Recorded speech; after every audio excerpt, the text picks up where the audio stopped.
So if you somehow haven't seen, Vincent Kompany has been appointed as the new Bayern Munich manager, and today we are going to recreate his monster tactics. That is right, we are going to go over his 4-2-3-1, his 4-3-3 and his 4-4-2 all in one convenient video. If you do enjoy the tactics on this channel, be sure to leave a like and subscribe, turn on the bell as well, it is completely free, and again jump over to the Patreon where you can get all three of these tactics in one simple download and the rebuild file, which is coming out tomorrow. That is right, a Bayern Munich rebuild. Be sure to be checking that out, you got to check it out. Let's go and break down, but firstly, let's have a look at the results. So we're going to start off with the 4-4-2. This was all tested using the 4-4-2 with Burnley. We come out and actually finish 9th place in the Premier League. A lot better than what they have done this season, that has to be said. A really, really strong season. No real complaints. We're not going to get in the top 4 or anything ridiculous like that. A real strong season for a 4-4-2. And to be fair, when it comes to the goals, we were not that shy of being top goal scorer. Only 3 goals off. We've got Lyle Foster, and obviously we are going to have 2nd place there, or 3rd place, coming in with 20 goals as well. A real strong display there.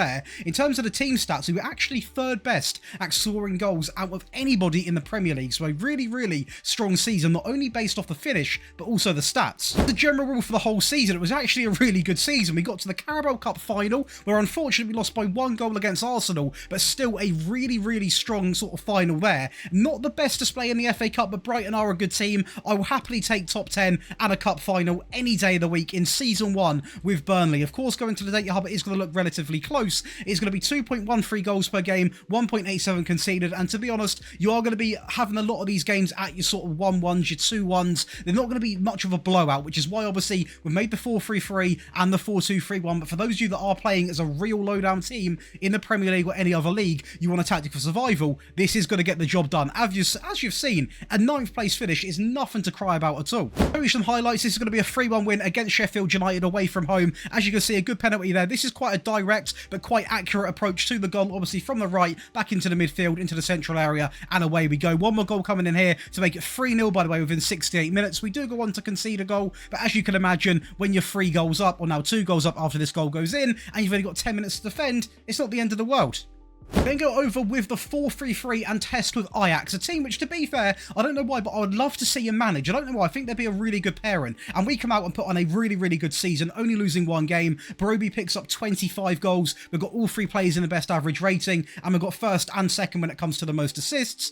And we picked up the most clean sheets. So really going from a bad team in Burnley, no offence, to a really strong team. Obviously, the stats are going to go from here all the way to up here in a real, real strong way. And as you can see, we are going to dominate almost every aspect. The fewest conceded, the most clean sheets. Possession, we are going to be just shy of 1st place by 1%, but still a really strong display. 91% pass completion, fewer shots against, the most goals and the most points per game. So the defensive record isn't just because our defence is so good, although it is so good, it's because we're having loads of the ball, and when we are passing the ball, the completion is really, really high. And of course, going to the data hub, we can have a little sneak glimpse. 2.74 goals a game, 0.71 conceded, so again, 2 more than we are going to be conceding, over 15.5 shots a game, and 91.6% pass completion, and a very high tackle win ratio. How do we get on in the cups? So this is going to be your Dutch Cup final. It is going to be a very convincing win, and as you can see, we get off to a flyer of a start there. Actually, it's going to come off somebody there, but I'm sure Henderson will claim it. We then get a bit lucky there from the set piece, but Hato does finish it off into the 2nd half now, and it's going to be Henderson recovering it into Bergwijn, into Kenneth Taylor, who, by the way, is some pickup. Make sure you're signing him because he's incredible. As Forbes goes down the right-hand side, cuts inside, and he's literally doing everything by himself. This team may as well not have turned up to the final, as we are absolutely dominating them with this 4-3-3, a very elegant 4-3-3, and what a win. For the rest of the competitions, as you can see, we do win the Friendly Cup. I didn't really feel like I needed to show you the highlights because it wasn't really a great game anyway. And Europa League, we got to the final where unfortunately Liverpool are going to turn up, but do you know what? Getting to the European final, winning the Dutch League again with Ajax, and winning the Dutch Cup and the Friendly Cup, well, it's technically a treble. It's a bit of a fraudulent treble, but we are going to take it. It still remains a very good season. And lastly, we had to do it, of course, Bayern Munich, and we are going to be German champions. Something they can't say this year. We come out and put on an absolute masterclass. We did lose 4 games, but still quite a comfortable gap over RB Leipzig in 2nd place, who enjoyed a great season. Harry Kane, 42 goals. We've got 3 players in the best average rating. Kimmich and Leroy Sané, 20 and 16 assists. And Manuel Neuer picks up the most clean sheets. And going over to the stats, we are really going to be liking to see this because we are going to have the most clean sheets, the most dribbles, the most possession at 62% of the ball, outclassed them by Leverkusen. Something, again, they could not do this season in terms of of possession, the fewest shots against, the most shots, the most goals, and the most points per game. So a really, really strong season over in Germany, almost picking up every single stat line in our favour. The only one we really didn't do is the fewest conceded, which we are going to be 1 behind Bayer Leverkusen, and of course the pass completion, 2% behind. But considering we dominated, I'll take it any day. They can have the 2% pass completion. But going over to the data hub, it is going to be a really strong set of stats now. 3.18 goals scored, 0.82 conceded, over 16.1 shots every single match, a 90% pass completion, and a very high tackle win ratio. But what we've done in the cups, that was special. Let's start off the Pokal final now, using this 4-2-3-1, and unfortunately, RB Leipzig were enjoying a great season, and they got off to a great start, but I decided to keep my head down, keep on focused, and we maintained with the 4-2-3-1, and we got back in the game, 75 minutes on the clock. We then take the lead in the 79th minute with Sane doing what he does best. It would have been a penalty, but it is going to be Müller who does get the tap in, and one more goal to lift this trophy. It is going to be Kimmich out to Bowie, into Gnabry, in the middle, into Harry Kane. Also doing the Super Cup against RB Leipzig, making it the perfect German treble. The Bundesliga, the Pokal, the Super Cup, not the Champions League, unfortunately, but I'm pretty sure Bayern fans, if you got this handed to you with Kompany in the first season, would you take it? I'm pretty sure you would after this season. Let me know in the comments though, what are you rating Kompany's appointment out of 10? For me, I'm going to go a solid 6. I don't think it's the best manager they could have got, but it's quite interesting to see. But regardless of that aside, in the match engine, it works a treat. Let's go and talk tactics. So now over to your favourite part of the video, the tactic breakdown. If you are enjoying yourselves, be sure to leave a like and subscribe. That is completely free. And if you want to get over 13 perks, you can see them on the screen right now.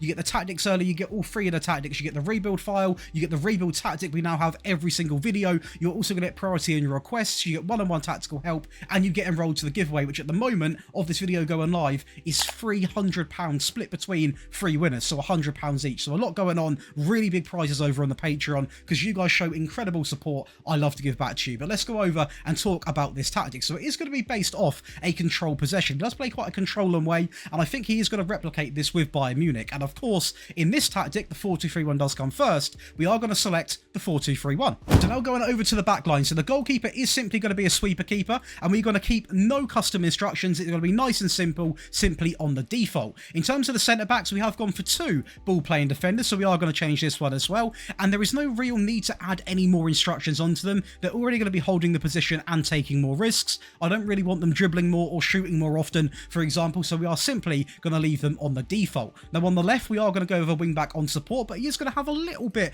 of, a certain few instructions on him. We will say that. He is going to be looking to aim the crosses at the centre. He's going to be running wide. He's going to be shooting less often, and he's also going to be set to stay wider. So that is going to give him quite a few instructions. That is now going to be 5 in total, including the get further forwards. But what this does is it literally just makes them very attacking wing backs who aren't going to always be on the attack. When they have got the ball, they are going to run wide, and they are going to stay wider anyway, even without the ball. So they do provide the width for the team, because going up the field, they actually are going to be inverted options. So very important we've got these wing backs doing their job on the wide hand side. And to make sure of that, we are actually going to replicate that on the right hand side by having the exact same instructions. So stay wider, run wide, shoot less, and also aim crosses at the centre. Literally Harry Kane's dream. In the midfield, on the left-hand side, we are going to drag this player up to the box-to-box, and he is simply going to be on the supportive role. Leon Goretzka really does suit this very well. As a little heads up for anyone that does want any advice, we are going to be looking to move into the channels with shorter passing and also get further forwards. Now, if you are playing against a real big team, I would advise not having get further forwards on, because you might want him to be a little bit more composed. But for your general games, especially if you are playing as Bayern Munich, you can deal with having him push forward. And next to him, we are going to have this roll the ball in the field play, but we are going to tone him down to support and actually bring him up to his level with that box to box. And he's going to have 2 instructions, which is going to be on shorter passing and simply shoot less often. So it is going to be a very restricted ball in the midfield player, because the player next to him is actually quite attacking. So very important, we've got a bit of a composed head to protect the back 4. Now going up to the midfield, we actually are going to be using the advanced playmaker on support. Funny enough, he is going to be set to move into the channels, roam from position, and of course dribble more. Usually this is going to be a Musiala, and having him run at people, dribbling, getting in positions, he's an absolute nightmare to defend, and one which many people cannot hack. So make sure you are letting him dribble at oppositions. If you've got a player like a Musiala, really good dribbling attributes, it works to an absolute T. And on the left hand side, we are going to be introducing the inverted winger on the left and also on the right. They are both going to be on attack, and they are both going to be on the same instruction. That is simply the one addition of must stay wider. The rest of the instructions can remain the same. I want them to stay wide when they've got the ball to cut inside, because then the wing-backs can overlap and obviously replace them. It creates really good attacking opportunities. And to finish it off, we are going to go with the pressing forward, which might not be Harry Kane's cup of tea when he gets to Bayern, so we'll see how that sort of changes when Kompany takes over. But for now, that is how I would describe Kompany's 4-2-3-1. To the team instructions. All based off a custom control on the positive mentality. We are going to stick to fairly wide. We're going to overlap left and overlap right, really getting the wing backs involved while playing out from the back. We are going to keep much shorter on, but we are going to max out the tempo. He does play quite an aggressive style. With being more expressive, they do play some really attacking football, especially when he was obviously in the Championship. This is where we really saw this 4-2-3-1 at its best. Obviously in the Premier League, he had to sort of revert to that 4-4-2, which is unfortunate, but it's reality. You can't always play the same system across leagues. And we are also going to go with work ball into the box. In transition, a couple of things to talk about. We are going to go with the counter press,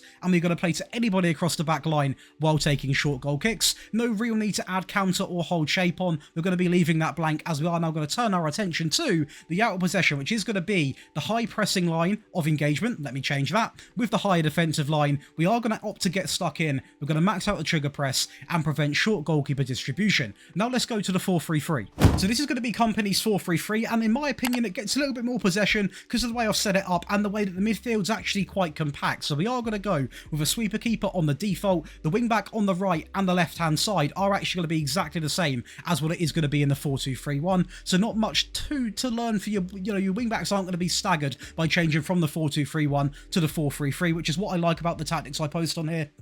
You can simply download all three and change through them at different game points whenever you want to. So if I've had a lot of questions recently about when to use what. I always would go into the game with the so-called default tactic. And if you need more goals, maybe go to the attacking or the defensive. In this case, there's not really a set attacking or defensive. They're three very different systems, but still can be used all in different game situations. The ball-playing defenders are going to remain on the default, as the ball-winning midfield player comes in on support on pass it shorter and shoot less often. With the box-to-box a little bit further up on pass it shorter, get further forwards and move into the channels, with the advanced playmaker remaining in the team but obviously dropping back to form that free in midfield on attack, on pass it shorter, get further forwards and roam from position. On the left, the inverted winger on the right and the left are both going to be on attack, on pass it shorter and obviously sit narrower. And lastly, the pressing forward is simply going to be on the default. And the really good thing about this tactic is, because these players are sitting narrower by the default, the wingbacks are really going to get involved and get stuck into the game, and these players are a lot easier to link up with the box-to-box and the advanced playmaker because they're very narrowly positioned. And possession-wise, it absolutely blew my mind. Now, in terms of in possession, by the way, custom control on the balance mentality, so it has gone down 1 from positive to balance. We are still going to overlap left and overlap right while playing out from the back. We're going to go with much shorter, with the tempo being set to slightly lower, so not as an aggressive tactic. And lastly, for this screen is actually going to be work ball into the box, so we're not going to deep too much about having been more expressive on. It's much more possession focused, so you're not going to score as many goals necessary with every single save, but you are going to have a lot more of the ball and really control the games you're going into. Next up is going to be in transition, where we are going to go with literally this. So I'm not going to waste your time. As you can see, the counter press, the distribute to the fullbacks and the short goal kicks, nice and simple. Out of possession for the 4-3-3, we are going to stay with the high pressing line of engagement, and of course we are going to roll with the high defensive line, prevent short goalkeeper distribution. We are not going to max out the trigger press on this occasion. We are simply going to have it set to standard. Now to the 4-4-2 for those of you that are defending a game out or maybe playing with some relegation sides. And this is going to be Kompany's 4-4-2, a tactic he was pretty much forced into using, I would say, to try and obviously get some results in the Premier League after his system pretty much got found out / didn't work. It's always a go-to, a go-back formation. Obviously, it's quite a basic formation, but one that can be quite reliable and fun to use as well. So the goalkeeper is going to be a sweeper keeper on support. The wing-back on the right and the left are going to be a little bit different, both on support, on cross-aim centre, shoot less often and sit narrower. Both of the ball-playing defenders are going to be set to the default. Then we go to the sort of next 4, which do almost defend as well. So sometimes in the right situations, you are going to have a back 8 in some regard, and it is really hard to break down. But the inverted winger on the right is is going to be set to stay wider on attack, as is the left-hand side. So nice and simple, a nice mirrored image for both of the wing-backs and obviously the inverted wingers.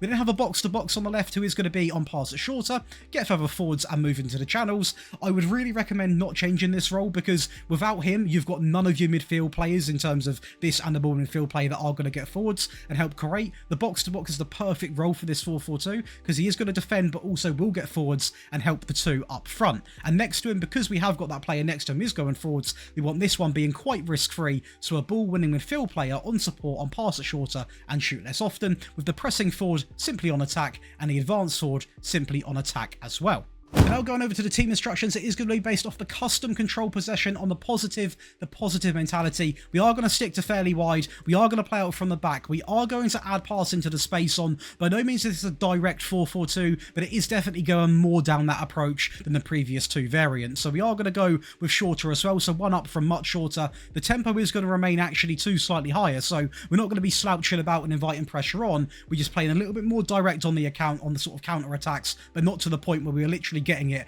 and lumping it in the first opportunity. We are, however, going to have run at defence on, so as you can see, it is definitely more structured around that sort of counter-attack and style, which isn't a bad thing by any means of the imagination. Now, in transition, we are going to have this literally laid out, and I'm going to show it how it is now because there are a couple of things you can do. So, for example, if you are playing as a very low league side, your players haven't got good fitness, for example, you can take counter-press off and you will be completely fine. You won't be as aggressive in terms of winning the ball back. You'll be more sort of sat back and willing to, you know, invite pressure on. As long as you have got counter-attack on, which is really the DNA of this tactic, you'll be completely fine. Lastly, for out of possession, we are going to roll with the standard defensive line. We're going to roll with the mid-block line of engagement, so a little bit different from the previous two. We're going to go to more often on the trigger press and prevent short goalkeeper distribution. But that is going to complete for you boys and girls back home 3 variants of Kompany's tactics: his 4-4-2, his 4-3-3 and his 4-2-3-1. In my opinion, the best one, especially for Bayern, would be the 4-2-3-1. If he plays a 4-4-2 at Bayern, I think he might get sacked. But if you have enjoyed today's video, be sure to leave a like, subscribe to the channel. Again, get yourselves over to the Patreon in the description. There's over 4,300 of you people now. That is growing rapidly by the day. Enjoy the rest of your day,